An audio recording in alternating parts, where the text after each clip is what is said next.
Hello, welcome to Reading with Ray. Here she is. She would rather chew on her bone than read, I think, right now. So we're going to leave her to it. She's definitely a chewer. Right. Good afternoon. I'm Renee from Salem Public Library. Sometimes I forget to introduce myself. But yep, that's me. And we are in Salem, Ohio. And this is Reading with Ray, our virtual book club for kids in kindergarten to third grade. So I've got so many going on, I lose track. So Reading with Ray, and she's chewing on a bone instead of reading. She's already read this book with me though, so yeah, maybe that's why she's not quite as interested. So Griffin and Rogue are here with me as well. It's gonna be day 8, I guess. Wednesday. This should be Wednesday.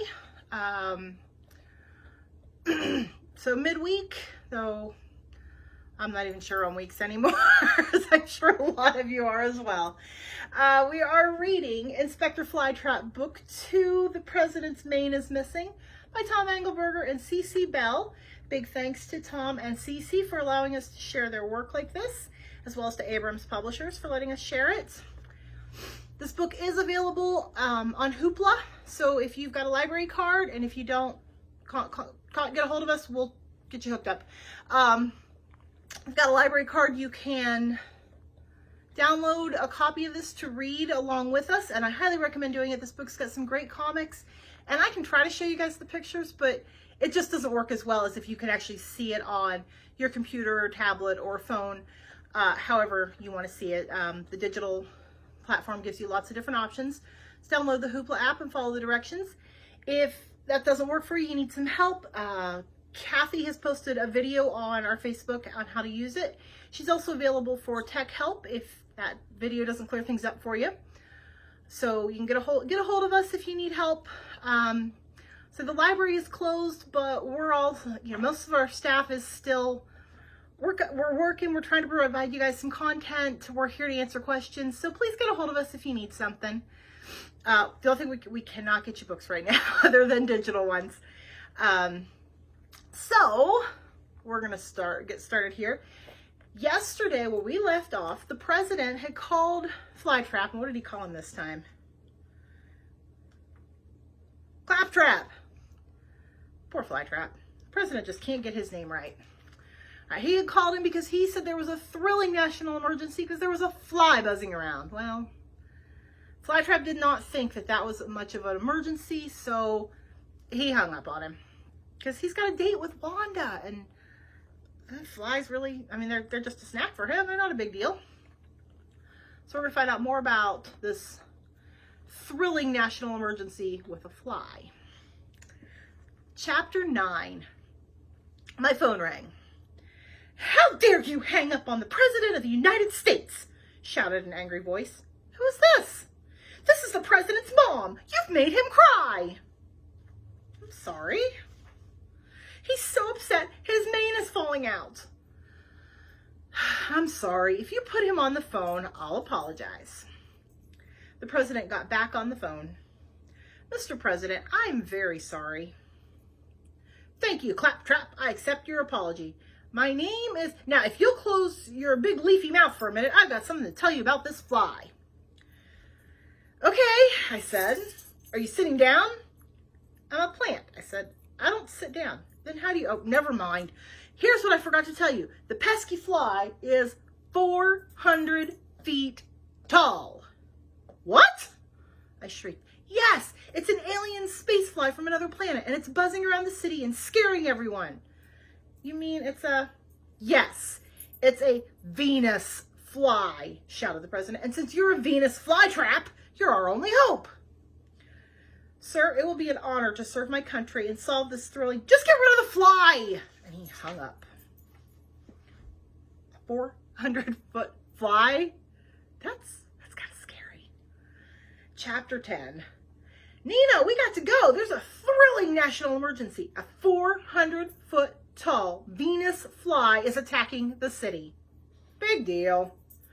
"It is a big deal, Nina. Look, there it goes now. We looked out the window, and a giant fly was swooping over the city, causing panic, riots, traffic jams, and undue delays. That buzzing is really annoying, said Nina, putting on a pair of earmuffs. That's why we've got to do something about it. What? I said that's why we've got to do something about it. I heard your loud grating voice through the earmuffs, said Nina, rolling her eyes. I meant, what are you going to do about it?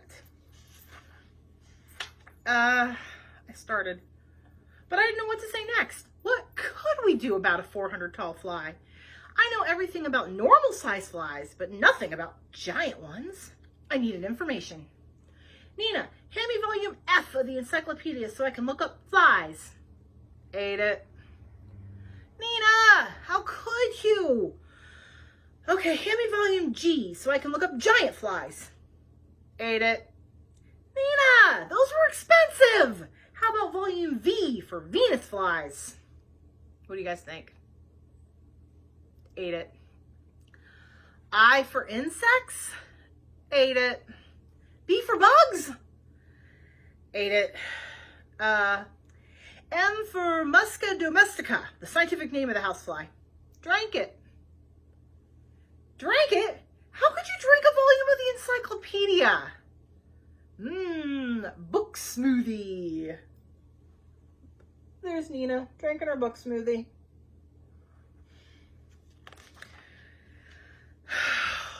This is ridiculous. Is there any volume left? Page 57 of the P volume. All right, let me see it. She handed me the single page. Pig, I read. The pig, or common swine, is one of the smartest of all animals. In fact, some scholars think pigs may have invented the...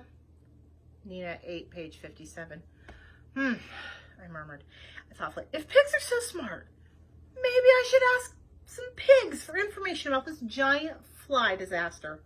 But where am I supposed to find a bunch of pigs? My phone rang. Hello, I said. Flytrap Detective Agency. Inspector Flytrap speaking. Oink, said a smart voice. Are you a pig? I asked. Yes, she said. Are you one of those smart pigs? Yes. How smart are you? I'm the president of the National Science Headquarters. Wow! Could you guys help me save the city from destruction by giving me information about the giant fly from Venus? Sure, come right over. Great, we'll be right there. Okay, said the smart voice. See you later. Just a second, I said. You were the one who called me. Did you want something? Actually, I must have dialed the wrong number. I was trying to order a pizza. She hung up. Nina, let's go, I shouted. Get me to the National Science Headquarters so our nation's greatest thinkers can help us solve this thrilling national emergency. Could we stop at a bookstore on the way? Asked Nina. It's almost lunchtime.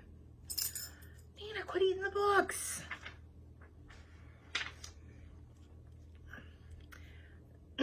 Chapter 12. Nina pushed me out the door and we hailed a taxi. Quick, I ordered, take us to the National Science Headquarters so we can get help from our nation's greatest thinkers. I can't, said the cabbie, who, by the way, was a donkey. Your goat just ate the steering wheel. Oh, Nina! We hailed another taxi. Quick, I ordered, while carefully protecting the steering wheel, gear shift, and other important car parts. Take us to the National Science Headquarters so we can get help from our nation's greatest thinkers. Okay, said the cabbie. He drove about 30 feet and stopped. What's the problem? I demanded. We're there, said the cabbie, who, by the way, was a mule. Oops, I had forgotten the National Science Headquarters is right next door to my office. That'll be $50, said the mule. Yeah, and $200 to replace my steering wheel, shouted the donkey from 30 feet away. Suddenly, the buzzing sound got louder. The giant alien spacefly was coming right for us. Two of its massive legs, each as big as a telephone pole, reached down and grabbed the two taxi cabs. Luckily, Nina pushed us out of the door just as the fly was taking off with the taxis. Clatter went my skateboard onto the sidewalk. Oof! Went me and my flower pot onto the sidewalk. Sploof! Went Nina as she landed softly on a nearby sloth who was eating a hot dog. Nina helped get me and my flower pot back on the skateboard, and then she began eating a sign that said National Science Headquarters Ring bell in case of thrilling national emergency. No time for that now, Nina, I yelled, pushing the doorbell button. We've got to get inside and solve this case before the giant Venus fly strikes again. Pig deal, she said. I saw that the door was open and 23 pigs in lab coats were waiting for us. All right, and I'm going to stop there for today. Once again, it's a short one, but I'm trying to make this book last the week. Your activities for today. Last week, we were rhyming things with Nina's deal. This time, she seems to be changing up the first part, the big. But big deal became pig deal. So, same thing we did last week. Come up with some rhyming words for big. And then think of a way that Nina might use it or a scenario she might use that in. Also, I'm going to post some videos of some giant insects. I don't think we've got any that are 400 feet tall, like the Venus fly. But I'm going to find us some videos of some really, really big insects to check out. So check those out. Post your comments in the comment section of the Facebook page or on YouTube. These will be on YouTube as well. And I will see you guys tomorrow with more of Inspector Flytrap and Nina's adventures. See if they can't figure out how to tackle this giant fly. And I will see you guys tomorrow. Thanks. Bye.